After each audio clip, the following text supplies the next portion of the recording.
Jon Stewart has just been vaulted to the top of Donald Trump's personal enemies list.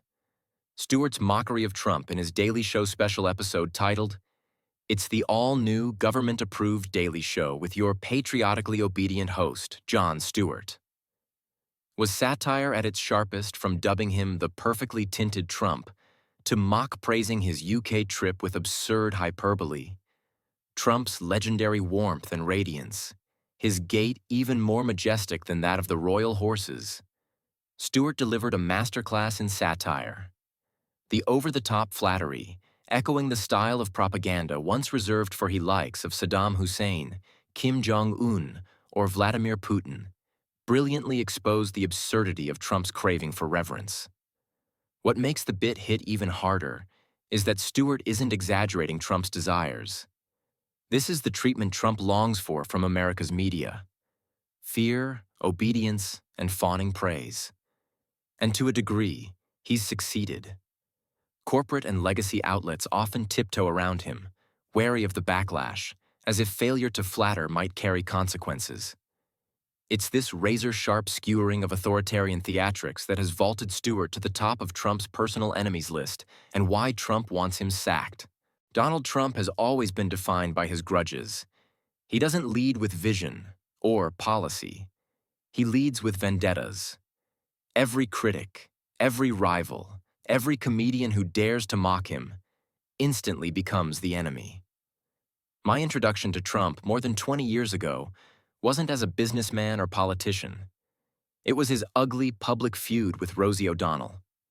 That is how I came to know about Donald Trump. He couldn't stop attacking her on TV and in interviews, spewing personal insults for years. That wasn't strategy. That was Trump's true self.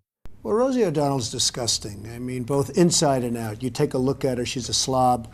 She talks like a truck driver. Because I was very happy when her talk show failed. The other thing that failed, and this was a real monster, and everybody was suing her, was her magazine. Her magazine, called Rosie, was a total disaster.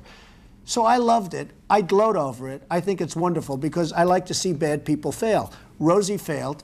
I'm happy about it. She's basically a disaster. Well, she called me a snake oil salesman. And, coming from Rosie, that's pretty low, because when you look at her and when you see the mind is weak. I don't see it. I don't get it. I never understood. How does she even get on television? I believe Barbara made a terrible mistake putting her on, and I think Barbara's probably paying a big price. If I were running The View, I'd fire Rosie. I mean, I'd look her right in that fat, ugly face of hers. I'd say, Rosie, you're fired. We're all a little chubby, but Rosie's just worse than most of us. But it's not the chubbiness. Rosie is a very unattractive person, both inside and out. Rosie's a person that's very lucky to have her girlfriend. And she better be careful, or I'll send one of my friends over to pick up her girlfriend. Why would she stay with Rosie if she had another choice? I'll probably sue Rosie because she doesn't tell the facts. As an example, I'm worth many billions of dollars. Now, she said I was bankrupt. I never went bankrupt. So probably I'll sue her because it would be fun.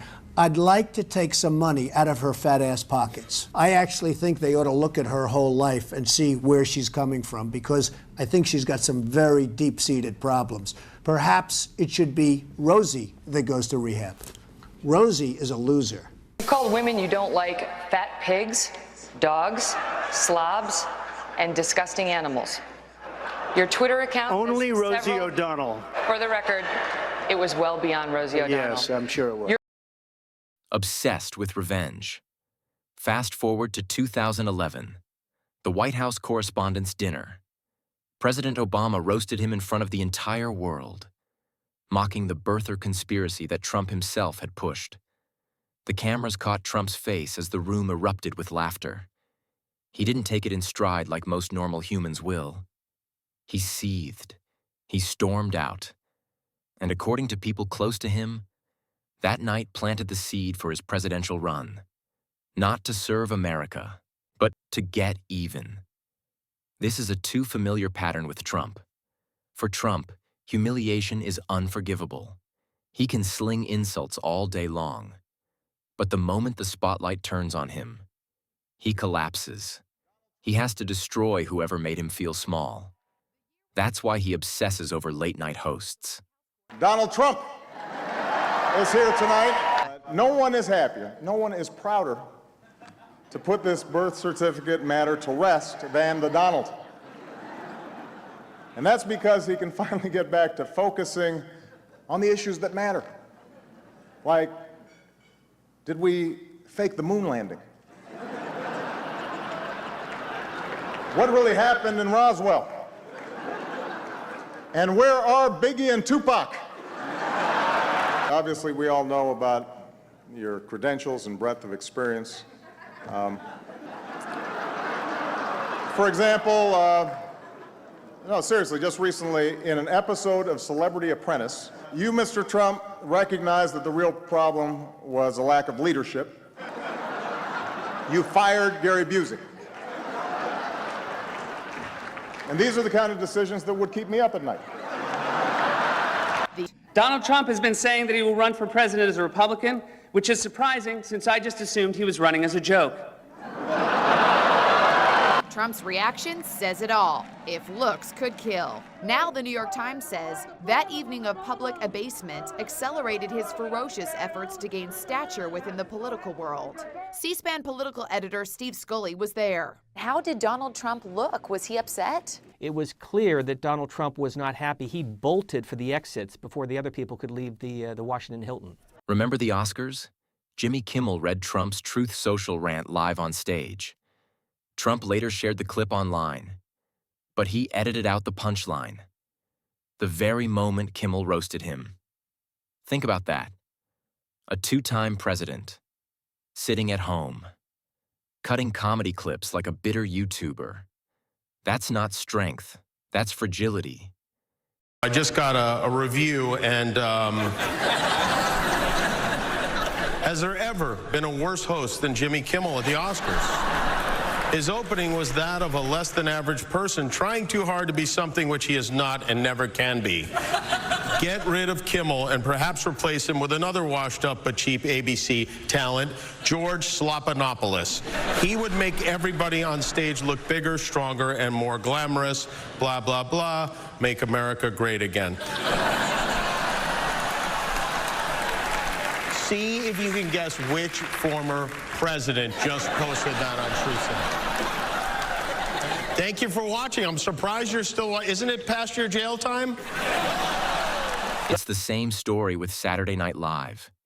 He actually demanded the government look into whether SNL could legally parody him. He wanted federal investigations into comedy sketches. That's not leadership. That's authoritarian paranoia. And now, Jon Stewart is Trump's newest target. Stewart's return to The Daily Show reminded people why he's always been dangerous to politicians like Trump. He doesn't just make jokes, he makes points. He cuts through lies with satire. And that terrifies Trump, because laughter is one of the few weapons Trump can't control. Jon Stewart episode on Trump after the Kimmel firing, titled Free Speech in the Glorious Trump Era, is absolutely golden and deserve 1 billion views. Stewart has warned us about this moment. Comedy doesn't change the world, but it's a bellwether, the banana peel in the coal mine. When societies slide toward authoritarianism, comedians are among the first to be silenced. Because comedy isn't just entertainment, it's resistance. It exposes hypocrisy. It punctures the myth of strength. And for a man as insecure as Trump, that's the ultimate threat. Let's be clear. Trump is not a strong man. He is pathetic, a whiny crybaby, the very snowflake his own supporters mock. He lashes out because he can't handle being laughed at. He edits clips because he can't handle being the punchline. And yet, this man is worshipped by the Christian right. Pastors, televangelists, entire movements call him chosen by God. But how can a man so consumed by hate, so empty of compassion, represent the values they preach? How can someone who mocks the disabled, sneers at widows, and shrugs at violence be one of their own? The Bible he waves in photo ops isn't a holy book to him. It's a prop. His true religion is vengeance. And vengeance has been his only consistent policy. Attack Rosie O'Donnell, attack Barack Obama, attack Hillary Clinton, attack Kimmel.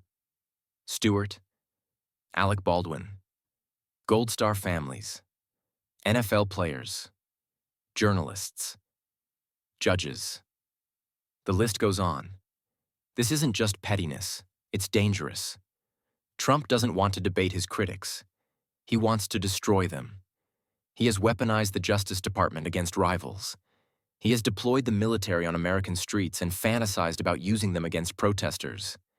In his mind, the government exists not to serve the people, but to serve Donald Trump. That's why Jon Stewart's warning matters. He said it best. The threat isn't the pronoun police. It's the secret police. Authoritarians always attack artists first, comedians, musicians, writers, because they shine light on the truth.